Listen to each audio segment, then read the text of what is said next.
সাহাবী, নাম হলো মুসলমান, শুনে নাও, এর নাম হলো আব্দুল্লাহ আনসারী। আনসারী বাড়ি গেলেন, আনসারীর বিবি ডাকতে বলে, স্বামী রে, আজকে এত বেলা চলে গেল আপনার রাসূলের কদম থেকে ফিরতে। সাহাবী বলে, বিবি রে, আল্লাহর নবী আজকে একটা ওয়াজ করেছে, তুমি শুনতে চাও কি না? বিবি বলে, স্বামী রে, আগে বলেন আমার নবী কি ওয়াজ করেছে। আজকে আমার অনেক মা বোন মাহফিলে আসছ, আমি আস্তে আস্তে আলোচনায় যাব, শরীয়ত তরিকত হাকিকত মারফতের আলোচনার মধ্যে ডুব দিব। কারণ বর্তমান জামানা মুসিবতের জামানা, বর্তমান জামানা বিপদের জামানা, বর্তমান জামানা মুসিবতের জামানা, গজবের জামানা। পিতা পুত্রের হাতে খুন, ও মুসলমান সন্তান মেয়ে বাবার হাতে দর্শিতা। আজকে এমন একটা জামানার মধ্যে আমরা প্রবেশ করেছি, চারিদিকে দেখিবে না জিনা, ব্যভিচার, অন্যায়, জুলুম। আজকে চারিদিকে তাকায়া দেখে শুধু জিনা আর জিনা, চারিদিকে তাকায়া দেখে শুধু মানুষের মধ্যে হট্টগোল। আজকে মানুষের ভিতরে মায়া নাই, মানুষের ভিতরে দয়া নাই, মানুষের ভিতরে কোনো আদর্শ নাই। অথচ পৃথিবীর সমস্ত মাখলুকাতের শ্রেষ্ঠ মাখলুকাত হলো আশরাফুল মাখলুকাত। আমার আল্লাহ শ্রেষ্ঠ জাতি বানাইলো, শ্রেষ্ঠ নবীর উম্মত বানাইলো, শ্রেষ্ঠ কুরআন আমার আপনার উপরে আমার আল্লাহ দান করলো। তারপরও আমরা শ্রেষ্ঠতার আসনে বসিয়া আমরা পৃথিবীর মধ্যে এমন কিছু নিকৃষ্ট কাজ করি যা পৃথিবীর মধ্যে পশুর চাইতেও খারাপ। জোরে জোরে চিল্লায়া বলেন ঠিক কিনা? আব্দুল্লাহ আনসারী ডাকতে বলে, আল্লাহ নবী আশকোয়াস করছে, বিবি, যে ব্যক্তি 5 ওয়াক্ত সালাত সময় মতো উক্তি মতো আদায় করতে পারবে, আল্লাহ নবী তার হাত ধরে জান্নাতে নিয়ে যাবে। বিবি বলার সঙ্গে, স্বামী বলার সঙ্গে সঙ্গে বিবি দুটি হাতের মধ্যে জড়ায়া ধরে বলে, আমার স্বামী, জীবনে আপনার কাছে দামি কাপড় চাই না, জীবনে আপনার কাছে আমি দামি পোশাক চাই না, আপনার কাছে ভালো খাবার চাই না, আপনার কাছে এই দুনিয়ার মধ্যে কোনো বালা চাই না, কোনো সম্পদ চাই না, কোনো স্বর্ণ অলংকার চাই না। আপনার কাছে একটু সুযোগ চাই, একটু সময় আমার করে দিবেন, আমিও যেন 5 ওয়াক্ত সালাত নামাজ সময় মতো আদায় করতে পারি। আপনি যাবেন রহমতের নবীর হাত ধরে জান্নাতে, আমিও যেতে চাই আপনার সঙ্গে জান্নাতে। আপনি আমার এই সুযোগটা করে দিবেন। জোরে জোরে চিল্লায়া বলেন মারহাবা। কেমন বিবি ছিল সাহাবীদের, কেমন বিবি ছিল? এরে আমাদেরও বিবি, সাহাবীদেরও বিবি। আমার বিবি কয়, স্বামী এত টাকা রোজগার করো, এরে ভালো আমার জন্য একটা অ্যাকাউন্ট করে থো। বিবি কয়, স্বামী আমার জন্য বালা করো, আমার জন্য হার করো, আমার জন্য সোনার গয়না বানাও, আমার জন্য সম্পদের পার করো। কিন্তু একটা বিকি কয়, স্বামী রে, দুনিয়ার কিছু চাই না, তুমি হালাল খাবার খাওয়াইবা, এই দুনিয়ার মধ্যে আমার হারাম খাওয়াইবা না, আমার এই দুনিয়ার মধ্যে কোনো তুমি হারাম জিনিস ভক্ষণ করাইবা না, আমার তুমি বেপরদায় চলতে দিবা না। কারণ বেগানা মহিলার চেহারা দেখা হারাম, বেগানা পুরুষের চেহারা দেখা হারাম। সুতরাং আমারে তুমি হারাম কাজে আমার লিপ্ত করাইবা না। আমার এই দুনিয়ার মধ্যে নামাজের জন্য প্রহার করবা, আমাকে তুমি পর্দার জন্য প্রহার করবা। দুনিয়ার মধ্যে বাড়ি চাই না, গাড়ি চাই না, আমি পর্দার মধ্যে ঈমান নিয়ে থাকতে চাই। তুমি আমাকে নামাজের সুযোগ করে দিবা, আমারে পর্দা করার ব্যবস্থা করে দিবা, আমাকে দুনিয়ার মধ্যে অন্যায় পথে চালাইবা না। এই বিবিগুলো পা বড় কঠিন। জোরে বলেন ঠিক কিনা? আর একটু জোরে জোরে চিল্লায় বলেন আল্লাহু আকবার। এরে আব্দুল্লাহ আনসারী প্রতিনিয়ত রাসূলুল্লাহর পিছে নামাজ আদায় করে গো। নবীজি তাকায় তাকায় প্রতিদিন নামাজে আছে, কিন্তু সালাত শেষ করে আনসারী দেখতে পায় না। আল্লাহর নবী ডাকতে বলে, আমার সাহাবীরা রে, আমার আনসারীকে আজ কয়টা দিন আমি দেখি আনসারী নামাজে আসে, কিন্তু আনসারীকে আমি দেখি না। সালাম ফিরানোর পরপরই দৌড়ায়া বাইর হয়ে যায়। সাহাবীরা বলে, হুজুর আপনার আনসারী হয়তো দুনিয়ার কোনো প্রেমে পড়ে গেছে, দুনিয়ার কোনো ঝামেলায় পড়ে গেছে। আমার নবী কয়, না না, আমি নবী তোমাদেরকে বলেছিলাম, তোমাদের কি মনে নাই? আল গিবাতু আশাদ্দু মিনাল জিনা, এই জিনাকারীদের তোমরা ভাইয়ের বিরুদ্ধে তোমরা গিবাত করো না। আমি নবী নিজেই যাব, গিবাত শুনতে চাই না, সমালোচনা শুনতে চাই না, আলোচনা আমি শুনতে চাই না। আমি নবী নিজেই যাব, আমি আমার আনসারীর খবর নিতে যাব। আল্লাহ নবী চলে গেলেন আনসারীর বাড়ি। সালাম দা, আসসালামু আলাইকুম ইয়া আহলাল বাইত। একবার নয় দুবার নয়, তিনবার সালাম দিলেন। এই রে মুসলমান, আজকে একজনের বাড়ি যদি যাইতে হয়, একবার নয় দুবার নয়, সালাম বিনিময় করবা। সালামের জবাব না পাইলে ওই বাড়িতে ঢোকার কোনো একটার নাই। তুমি সালাম দাও তোমার মুসলমান ভাইয়ের বাড়িতে যাইয়া, আসসালামু আলাইকুম আহলাল বাইত। সালামের জবাব আসে নাই, তুমি ভিতরে ঢোকার অনুমতি পাও নাই। দ্বিতীয়বার সালাম দিছো, কোন সালামের জবাব পাও নাই, কত অনুমতি নাই, ভিতরে ঢোকার অনুমতি নাই। তৃতীয়বার সালাম দিছো, যদি অনুমতির বাজানডে সালামের উত্তর না হয়, তোমার অনুমতি নাই। আজকে একটা মুসলমানের বাড়িতে পর্দা নাই, একটা মুসলমানের বাড়িতে অনুমতি লাগে না রে মুসলমান। আজকে বেগানা পুরুষ রাস্তা দিয়ে ঘোরে, বেগানা মহিলারা রাস্তা দিয়ে ঘোরে। ইসলামের বিধান হলো যাদের সঙ্গে দেখা দিয়া যায় তাদের সঙ্গে বিয়ে করা হারাম, হারাম, হারাম। যাদের সঙ্গে দেখা দিয়া হারাম তাদের সঙ্গে বিয়ে দিয়া হারাম, বিয়ে দিয়া যায়। মুসলমান শোনো, এই আজকে আমার সমাজ খেয়ে ফেললো। খালাতো ভাই, মামাতো ভাই, ফুফাতো ভাই, খালাতো বোন, ফুফাতো বোন, মামাতো বোন, আমার সমাজ আমার জাতি নষ্ট হয়ে যায়। এই নষ্ট থেকে বাঁচতে হবে, কারণ আল্লাহ তো লিখে রাখছে একটা নয় দুটি নয়। আল্লাহ বলেন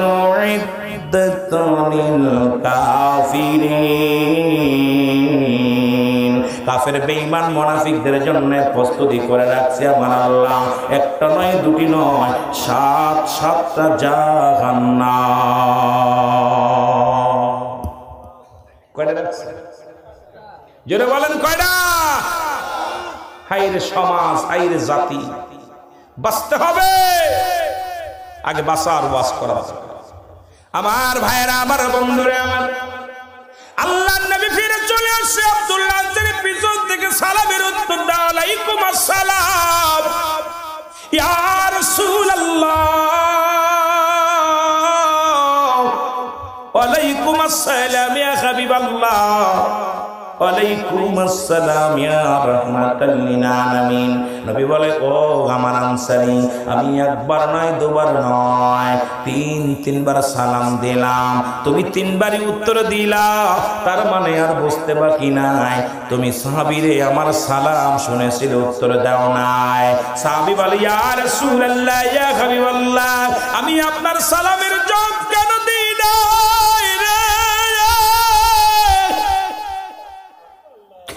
আমি আপনার সালামের জবাব দিই না, কেন দিতে পারি নাই? কেন জবাব আমি দিতে পারবো না? আপনি যদি দয়া করে আমার বাড়িতে যাইতেন। নবী কয়, চলো আনসারী, চলো যায়। নবীজি চললেন, আনসারীও চললেন। যায় আনসারীর বাড়িতে যাইয়া দরজা যখন খুলে দিলেন, সঙ্গে সঙ্গে নবীজি দেখতে পাইলেন আনসারীর ঘরের মধ্যে বিশাল একটা গর্ত দেখা যায়। আল্লাহর নবী বলে, আনসারী, এত বড় গর্ত কেন করছো?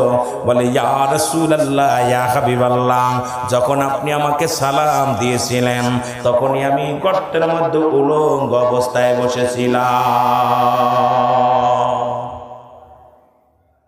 আল্লাহর নবী বলে, আনসারী, তুমি কি শুনাইলা? বলে, ইয়া রাসূলুল্লাহ, ইয়া হাবিবাল্লাহ, আমরা স্বামী স্ত্রী মিলে আমাদের কাপড় হলো একখানা। কয়খানা? জোরে বলেন, কয়খানা? একখানা কাপড় আমাদের। এ মুসলমান শুনে নাও, একখানা কাপড়। ও নবী, আপনি সেদিন ওয়াজ করলেন যে ব্যক্তি 5 ওয়াক্ত সালাত সময় মতো আদায় করতে পারবে, আপনি তার হাত ধরে জান্নাতে নিয়ে যাবেন। এই ওয়াজটা যখন আমি বাড়ি এসে করি, আমার বিবি আমার হাতটা ধরে বলেছিল, স্বামীরে জীবনে কিছু চাই না, আপনি আমাকে একটু সুযোগ করে দিবেন, আমিও যেন 5 ওয়াক্ত সালাত আদায় করতে পারি।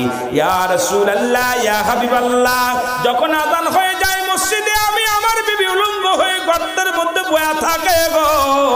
আবার যখন আমি দৌড়ে নামাজ পড়ে বাড়ি আসি, আমি গর্তের মধ্যে ঢুকে যাই, ওই কাপড়খানা খুলিয়া আমার বিবির হাতে দিয়া দিই, আমার বিবিটা পণ্যের মধ্যে লাগাইয়া নামাজে দাঁড়াইয়া যায়। আপনি যখন সালাম দিয়েছিলেন তখন আমি উলঙ্গ অবস্থায় বসেছিলাম, এই কারণে আপনার সালামের জবাব দিতে পারি নাই। আল্লাহর নবী ডাকতে বলে, আনসারী তুমি আমার কি শুনাইলা? আল্লাহর নবী ডাকতে বলে, আনসারী রে, এক টুকরো কাপড় দিয়া স্বামী স্ত্রী তোমরা নামাজ আদায় করো। আমি নবী কথা দিলাম রে, ইয়াউমুল কিয়ামতের ময়দানে তোমাদের দুজন স্বামী স্ত্রী দুজনকেই নিয়া আমি নবী জান্নাতে যাব। এ ভাইয়েরা, আমার বন্ধুরা, আমার কুটিয়ার বাবারা শোনো, রাজশাহীর বাবারা শোনো, আজকে আপনাদের রাজশাহীর জমিনে যে সবচেয়ে গরিব, যে ভিক্ষা করে খায়, তারও কিন্তু ৩-৪টা পোশাক আছে। দেখবেন ফকির মানুষ বাড়ি বাড়ি ভিক্ষা করে খায়, তারও বাড়িতে গেলে 10 টুকরা কাপড় পাওয়া যাবে। তাহলে আপনি নামাজের কথা কেমনে কোন রকম ছাড়া সম্ভব নয়। এই নামাজ নামাজ নামাজ, এই নামাজ ফাঁকি দেওয়ার মতো কোনো পথ নাই। প্রতিটা সাবালক নাই নাবালক, সাবালক মুসলমান আর নাবালক, নাবালিকা নাবালকের উপরে নামাজ ফরজ নাই, সাবালক সাবালিকার উপরে নামাজ ফরজ। তুমি অসুস্থ দাঁড়ায়া পড়তে পারো না, বয়া পড়ো, বয়া পড়তে পারো না, তুমি শুয়া পড়ো, শুয়া পড়তে পারো না, ইশারায় পড়ো। সফরে আসো তুমি 4 জায়গা 2 করো, তবুও তোমার নামাজ, ও মুসলমান, নামাজ নামাজ। এক টুকরা কাপড় পরে যদি নামাজ আদায় করতে পারে, আজকে এখন যদি আপনাদেরকে বলি যে যে নামাজ পড়েন নাই একটু হাত উঁচু করেন, দেখবেন এখানে শতকরা প্রায় 60% মানুষ বেনামাজি উঠবে। যদি বলি আপনার ঘরে কি কোনো কাপড় নাই, বলে কাপড় আছে 10 থেকে 12টা, 5 থেকে 6টা, 2 থেকে 3টা। তাহলে আল্লাহর আদালতে আপনি কি জবাব দিবেন? নামাজের কি যত সর্বপ্রথম নামাজের বিচার হবে। আমাদের চেয়ারম্যান সাহেব আজকে কথাগুলো বললো বলে আমি একটু টাচতে যাই। এরে আল্লাহর আদালতে সর্বপ্রথম বলবে, বান্দা তোমার জীবনকাল কেমনে কাটাইল? ও বান্দা শুইনাল, ও বান্দা শুইনাল, জীবনকালটা কেমনে কাটাইলা? এখন জীবনকালের কথা যখন ধরবে আল্লাহ আমার রব্বুল আলামিন, তখন কি জবাব দিবা? একেতে নামাজ নাই দুনিয়ার মধ্যে, শুধু বেপরদা বেপনা। আজকে মুসলমান শুনে নাও, বেগানা পুরুষের চেহারা দেখা হারাম, বেগানা মহিলার চেহারা দেখা হারাম। আল্লাহু আকবার। হয়তো অনেকের কষ্ট লাগবে, কয় রুহুল আমিন সাহেব শুধু শরীয়তের ওয়াজ করে। হ্যাঁ বাবা, শরীয়তের ওয়াজ করি, ভালো লাগলে শুনবেন, না লাগলে না শুনবেন, কিন্তু আল্লাহর আদালতে আমার যেতে হবে, মরতে হবে। বয়স এখন অনেক হয়ে গেছে, কখন যেন মালাকুল মউত ডাক দেয়, কখন যেন দুনিয়া থেকে বিদায় হয়ে যায়। হয়তো একদিন খবর আসবে রুহুল আমিন সিদ্দিকী আর নাই, আপনি একদিন নাই, কারণ কখন দুনিয়া থেকে বিদায় হয়ে যায়। আজকে শরীয়তের বিধান কেন মানি না মুসলমান? এর যুবক বয়সী হবে জান্নাতি, যুবক বয়সী হবে জান্নাতি। যুবকদের সরদার হলো আল হাসান আল হুসাইন। ও মুসলমান শোনো, দিলের কান্ডা লাগা শোনো, আজকে যদি শাস্ত্রের বিধান শুনে নাও, একটু বইলা যায়, তারপরে আমি আস্তে আস্তে আলোচনার মধ্যে ডুব দিই। আল্লাহ আমাদের দয়া করো, আমরা যেন 5 ওয়াক্ত সালাত আদায় করতে পারি, নামাজ আদায় করতে পারি। এই আল্লাহ যেন আমাদের সবাইকে তৌফিক দান করে, সকলে বলুন আমিন। রে আজ না হয় কাল তুমি যাইবা কবরে, মরার পরে দেখবে চেয়ে গো, তোমার সবই রইল পড়ে, মরার পরে দেখবে চেয়ে। আর একটু জোরে বলেন, মরার পরে দেখবে চেয়ে গো, তোমার সবই রইল পড়ে, মরার পরে দেখবে চেয়ে। এর দাদাই গেছে, বাবাই গেছে, কেউ আসলো না ফিরে, দাদাই গেছে, বাবাই হয়ে গেছে, কেউ আসলো না ফিরে, তোমার তো যাইতে হবে গো বাইরে অন্ধকার কবরে, তোমার তো যাইতে হবে। এ দুনিয়ার মুসলমান,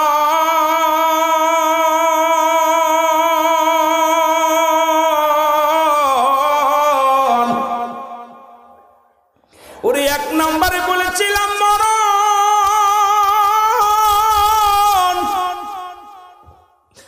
আল্লামা মুফতি আমজাদ আলী সাহেব একটা কিতাব লিখলো,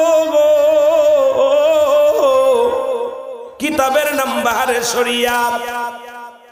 এই কিতাবের মধ্যে লিখতে যা বললো, দুনিয়ার মানুষ শোনো,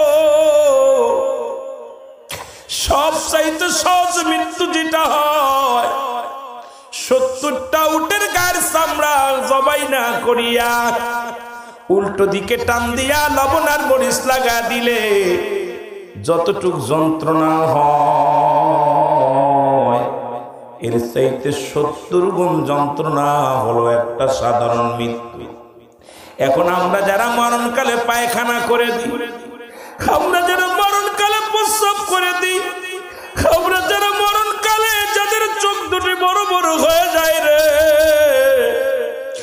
মরণের সময় অনেকের জিহ্বা এক হাত বাইর হয়ে যায়, কত মানুষের দাফন করাইলাম, কত মানুষের কাপড় পরাইলাম, কত মানুষের দুনিয়া থেকে বিদায় করে দিলাম। আল্লাহ, ও আমার আল্লাহ, কত মানুষ মৃত্যুকালে পায়খানা প্রস্রাব পর্যন্ত করে দেয়, একটা অঙ্গ বেঁকা হয়ে যায়, হাত পা বেঁকা হয়ে যায়, ওই সোজা করা সম্ভব নয়। কত মানুষের দেখলাম মুখের ভিতর আর জিহ্বাটা ঢোকানো যায় না, চোখ দুটি বন্ধ করা যায় না, কত কষ্ট দিয়ে মালাকুল মউত তোমার রূহটা নিয়ে যায়। এই জন্য কথাটা বইলা যায় রে মুসলমান, এর ইমানদারের মৃত্যুটা হলো যাদের কথা বললাম। আল্লাহ বলে ইমানদারদের জন্য একটা নয়, দুটি নয়, 8টা জান্নাত প্রস্তুতি করে রাখছে। তাদের কথা বলতে গেলে কথা এসে যায়। আল্লাহ বলেন বিসমিল্লাহির রাহমানির রাহিম, উইদ্দাত লিল মুমিনিন, মুমিনদের জন্য, মুত্তাকিনদের জন্য প্রস্তুতি করা আছে 8টা জান্নাত। জোরে জোরে চিল্লায় বলা যাবে না আল্লাহু আকবার। আমার মরণ আসিবে কখন কেউ তো জানি না, আমার মরণ এই আমি চলে যাব, আমায় তোমরা ভুইলা যাইও না, আমি চলে যাব, আমায় তোমরা, আমার মরণ আসিবে কখন কেউ তো জানি না, আমার টাকা পয়সা দালান কোঠা যাহা করেছি, সব কিছু ফেলাইয়া আজি একাই চলেছি রে, আমি সব কিছু ফেলাইয়া আজি একাই চলেছি।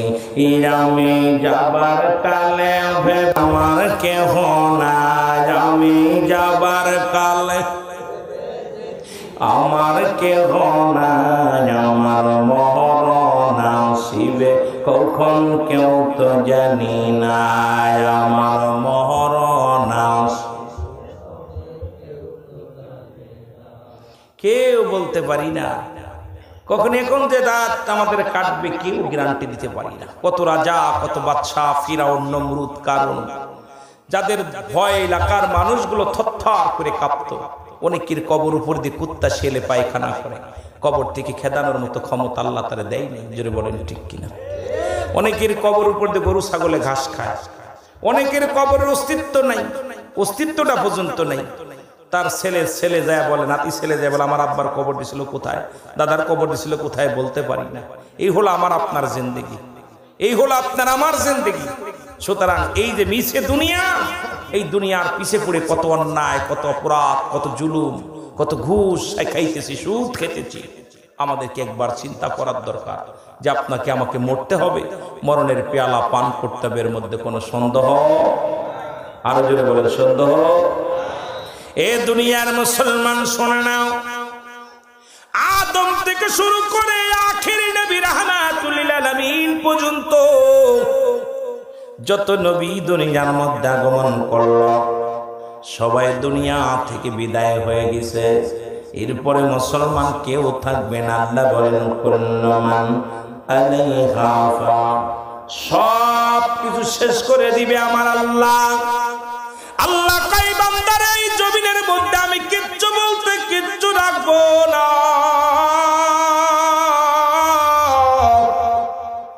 এই জমিনের মাটিগুলো পুড়ে আমি তামা বানায়া দিব। এই জমিনের মধ্যে যত পানি আছে পানিগুলো পুড়ে হয়ে যাবে ছাই। কিচ্ছু বলতে কিচ্ছু যেদিন থাকবে না, সেদিন থাকবে শুধু আমার আল্লাহ। আল্লাহ থাকবে আমার নবীর ভালোবাসা নিয়া, সেই নবীর প্রেমে পড়তে চাই আমরা। জোরে বলেন ঠিক কিনা? আর একটু জোরে বলা যাবে না ঠিক কিনা? এরে আদম আলাইহিস সালাম 1000 বছর বেঁচে গেলেন। একটু কথা বুঝাইলে আপনারা বুঝতে পারবেন মুসলমান। আদম নবী একদিন নয়, দুদিন নয়, 1000 বছর জিন্দা ছিলেন দুনিয়ার মধ্যে। এ মুসলমান, আদম আলাইহিস সালামের কাছে জিবরিল আমিন আয়েশা হাজির হইয়া সালাম দা, আসসালামু আলাইকুম আল্লাহর নবী আদম, আপনি জান্নাতে কাটাইলেন বড় আরামায়েশে, দুনিয়ার মধ্যে অনেক আরামায়েশে কাটাইলেন। আপনাকে দুনিয়া থেকে চলে যেতে হবে। মালাকুল মউত আমি আপনার কাছে হাজির হয়ে গেছি। আপনি কখন যেতে চান আগে একটু বলে দেন।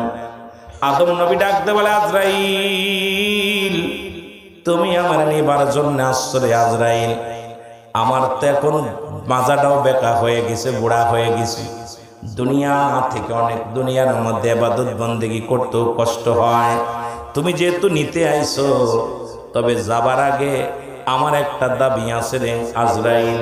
দাবিটা হলো, আমার মওলা জান্নাতের মধ্যে যখন ছিলাম, ওই জান্নাতের মধ্যে সুন্দর সুন্দর ফল মূল আমি খাইতাম।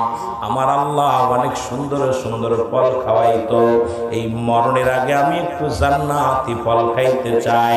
জোরে জোরে চিল্লায়া বলা যাবেন আল্লাহু আকবার।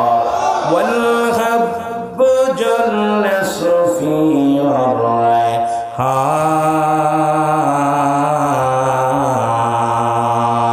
ফাবিআইয়ি আলাহি রাব্বিকুমা তুকাজ্জিবান। জোরে জোরে চিল্লায়া বলা যাবে না আল্লাহু আকবার। আল্লাহ কয়ে ডাকতে বলে, বান্দারে শুই না নাও, এই দুনিয়ার মধ্যে আমি ফল আর ফুল দান করলাম। এই দুনিয়ার মধ্যে বান্দা, বান্দা শোন, দেলের কান্দা লাগা শোন।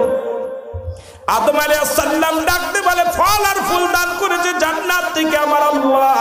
আদম নবী ডাক দেখে, আমার আল্লাহ আমি যাবার আগে একটু ফল খাইতে চাই। জোরে জোরে চিল্লায়া বলা যাবে না আল্লাহু আকবার।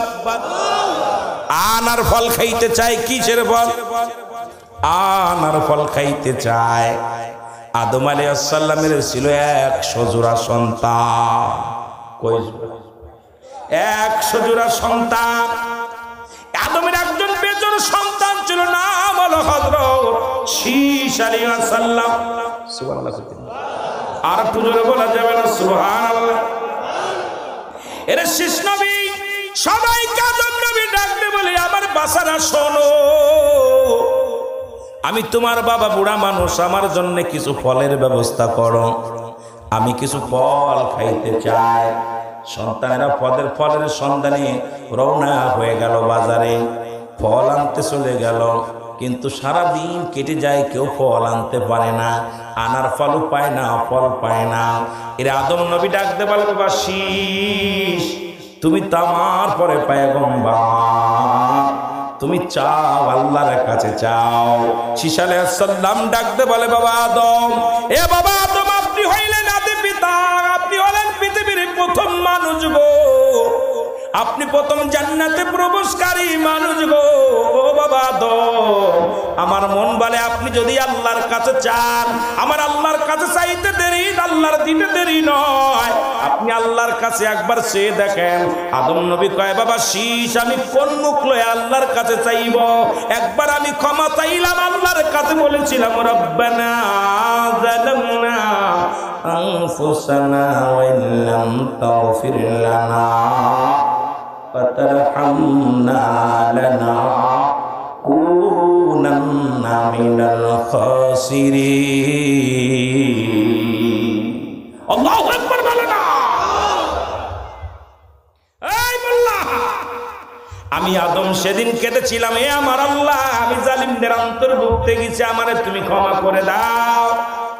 এরে আমার আল্লাহ ক্ষমা করে দিয়েছিল।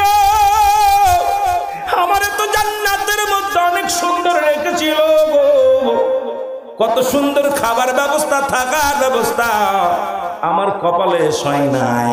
আমি ওখান থেকে চলে আসছি আল্লাহর সঙ্গে। আমি কি করেছি? ভুল করেছি। আমি আল্লাহর কাছে চাইতে বড় লজ্জা হয়। আমার আল্লাহর কাছে আমি কোন মুখ নিয়ে চাইব? একবার তো আমি ভুল করার পর ক্ষমা চাইলাম। এ বাবারা আদম, বাবারা আদম আলাইহিস সালামের বংশধারা শুনে নাও। আদম নবী ডাকতে বলে বাবা শীষ,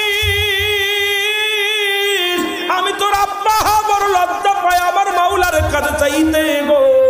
তুমি একটু চাও, আল্লাহর কাছে চাও। আমার আল্লাহর কাছে চাইলে তোমারে দিবে, তোমারে ফিরে দিবে না।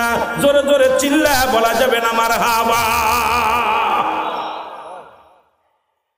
আদম নবী ডাক দেখায়, হে বাবা শীষ, আমি তো একবার ভুল করার পরে অনেকবার কাঁদেছিলাম রব্বানা যালামনা, হে আল্লাহ আমি জালিমদের অন্তর্ভুক্ত, আমারে ক্ষমা করো।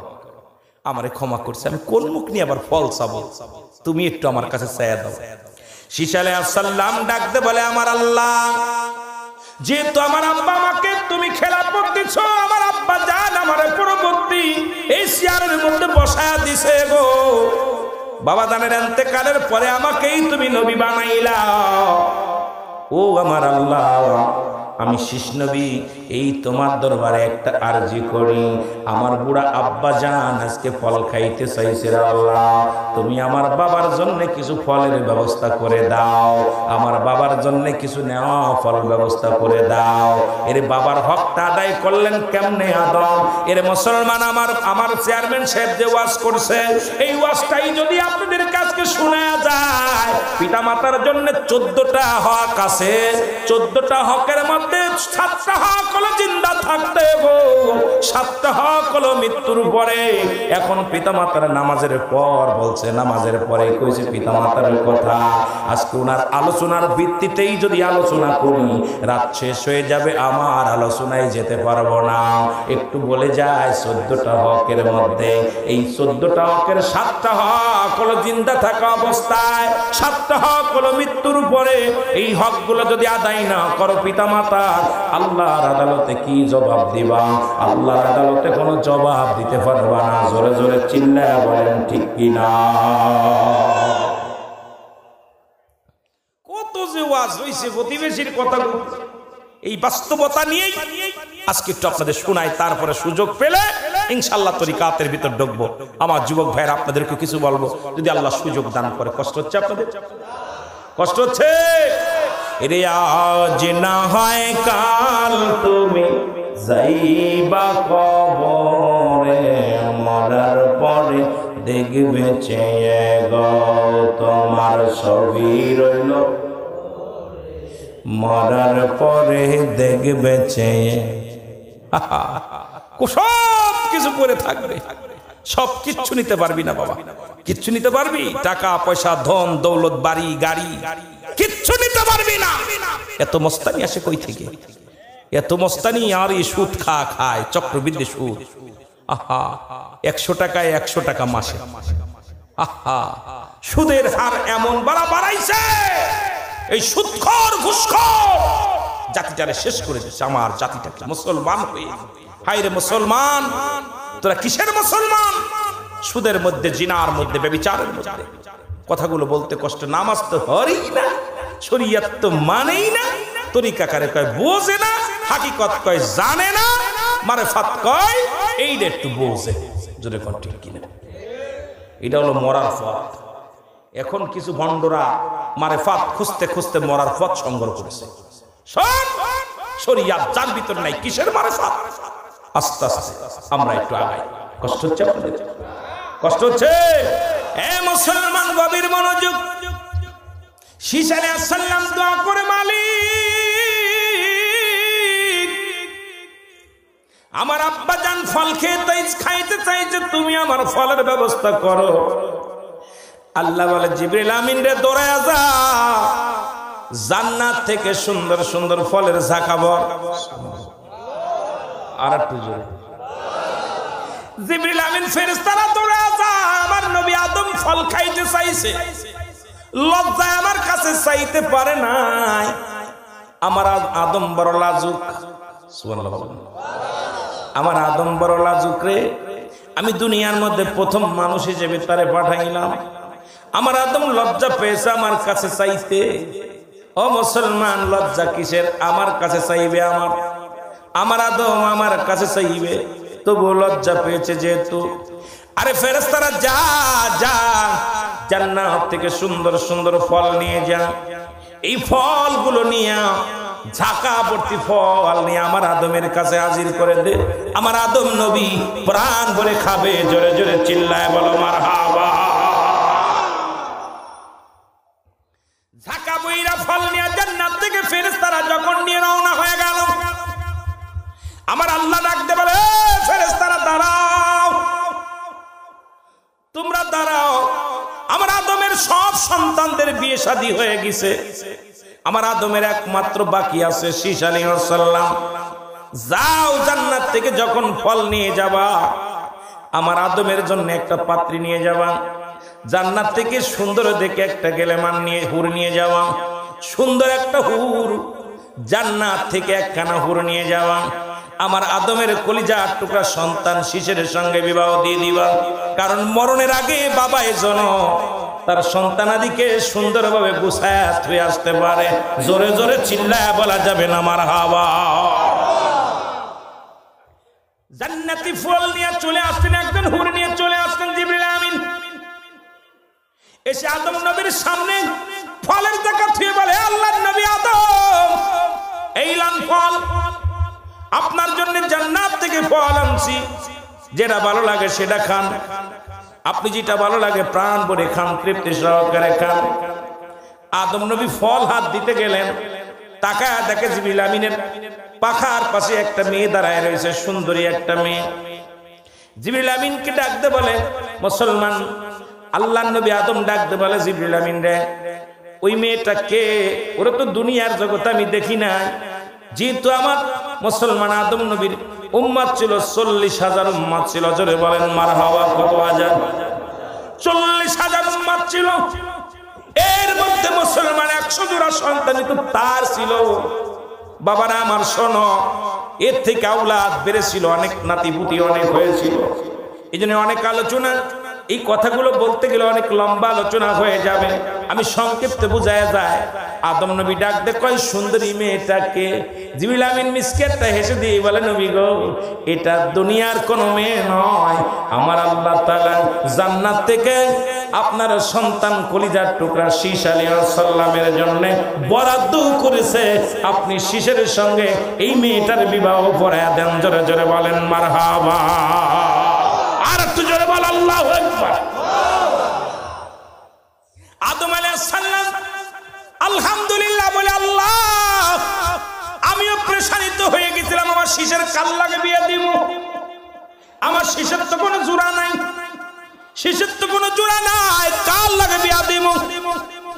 অনেক মুসলমান শোনো, বিয়ে শাদী হয়ে গেল।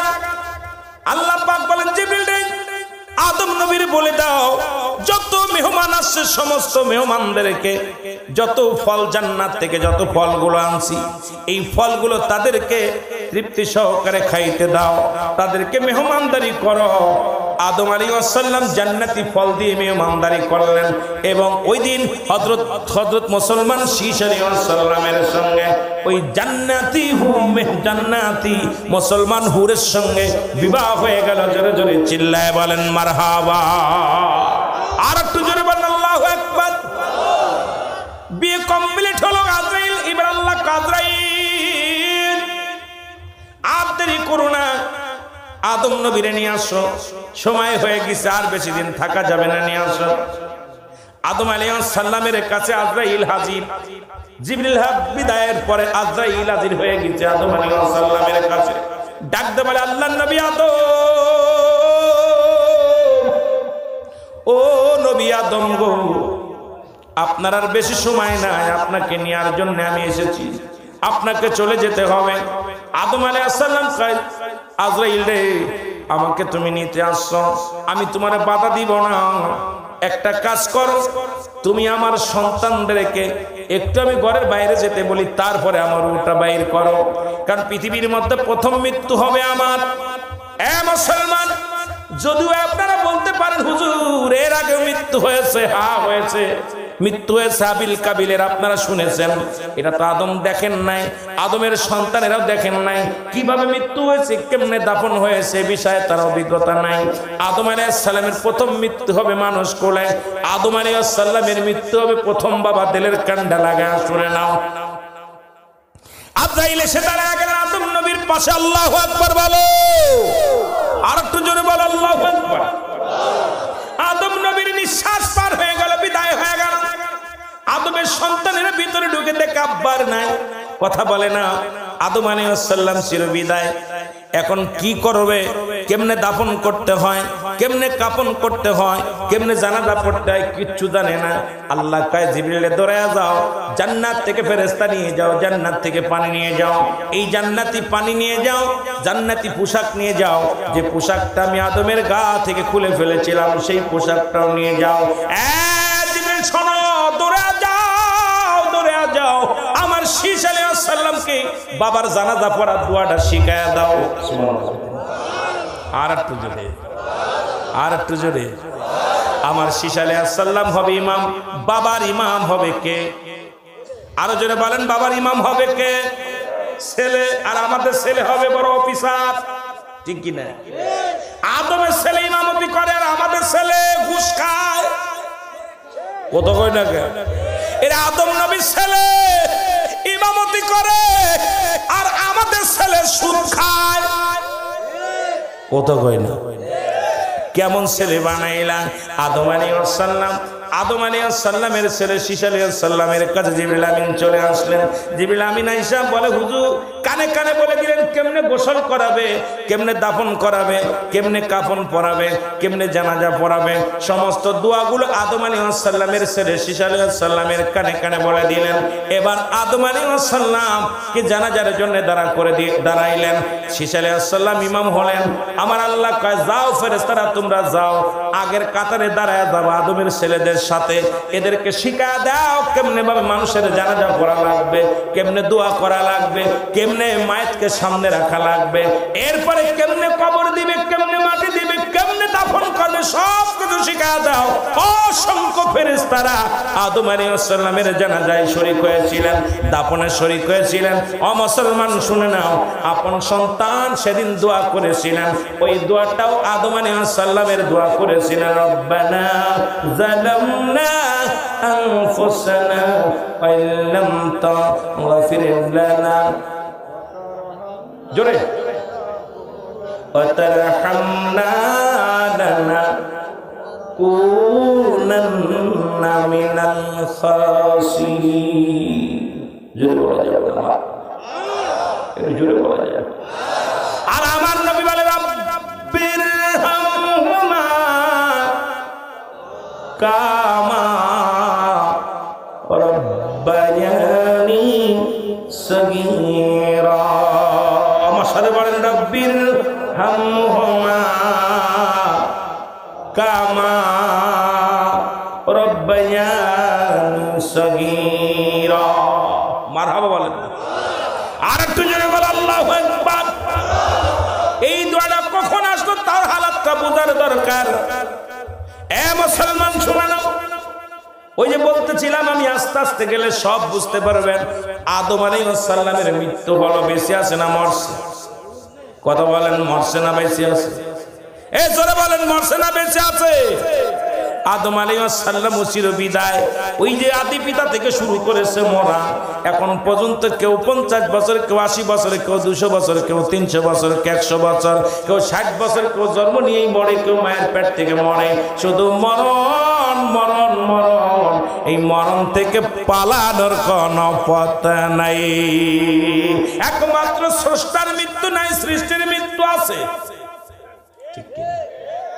কথা বলেন, স্রষ্টার মৃত্যু নাই, সৃষ্টির মৃত্যু আছে। জোরে বলেন ঠিক কিনা? এ মুসলমান, একমাত্র থাকবে কি? আমার আল্লাহ, একমাত্র আল্লাহ রাব্বুল আলামিন, যার মৃত্যু নাই। সবার মৃত্যু আছে। একে একে দুনিয়ার সব কিছু যেদিন বিদায় হয়ে যাবে, দুনিয়ার সব কিছু যখন, দুনিয়ার সমস্ত রূহ যখন মারা যাবে, বাকি থাকবে 4 জন ফেরেশতা। কয়জন? আজরাইল, ইসরাফিল, মিকাইল আর জিবরাইল। সুবহানাল্লাহ বলেন না? কয়জন? নাম কি? হযরত আজরাইল আলাইহিস সালাম। জোরে বলেন, হযরত আজরাইল আলাইহিস সালাম, হযরত জিবরাইল আলাইহিস সালাম, হযরত মিকাইল আলাইহিস সালাম, হযরত ইসরাফিল আলাইহিস সালাম। একটু জোরে বলা যাবে না মারহাবা? আর একটু জোরে বলেন। এর 4 জন খলিফার নামটাও সাথে নিয়ে নি। হযরত আবু বকর সিদ্দিক রাদিয়াল্লাহু তাআলা আনহু, হযরত ওমর ফারুক রাদিয়াল্লাহু তাআলা আনহু, হযরত উসমান গনি রাদিয়াল্লাহু তাআলা আনহু, হযরত আলী রাদিয়াল্লাহু তাআলা আনহু। জোরে জোরে চিল্লায়া বলা যাবে না মারহাবা? 4 জন ফেরেশতা জিন্দা আছে। আল্লাহ ডাকতে বলে, আজরাইল কোথায় রে? আজরাইল, আজরাইল এখন জমিনের মধ্যে কে কে আছে বলতে পারেনি। আজরাইল একটা চক্কর মারবে, পূর্ব দিক থেকে পশ্চিম দিক পর্যন্ত, উত্তর থেকে দক্ষিণ পর্যন্ত, একটা দৃষ্টি দিয়া বলবে, আল্লাহ এখন দেখি তোমার সৃষ্টি কুলে আর কেউ নাই, বাকি আছি আমরা 5 জন। জোরে বলো আল্লাহু আকবার। কয়জন? কয়জন? 5 জন রে আল্লাহ। কে কে? বলে, আল্লাহ আপনি আছেন, আমি আছি, আর আমার সহকর্মী 3 জন আছে। সুবহানাল্লাহ। আল্লাহ আজরাইল দেরি করে লাভ নাই, তাহলে জিবরাইলের কাছে যাও। কার কাছে? যেহেতু আর রূহ আর কারোর কাছে ওহী পাঠানো লাগতেছে না, ওহীর দরজা বন্ধ হয়ে গেছে, যেহেতু উনার আর প্রয়োজন নাই, উনাকে নিয়ে আসো, দেরি করে লাভ কি? যাও জিবরাইল আমিনের কাছে চলে যাও। জিবরাইলের কাছে আজরাইল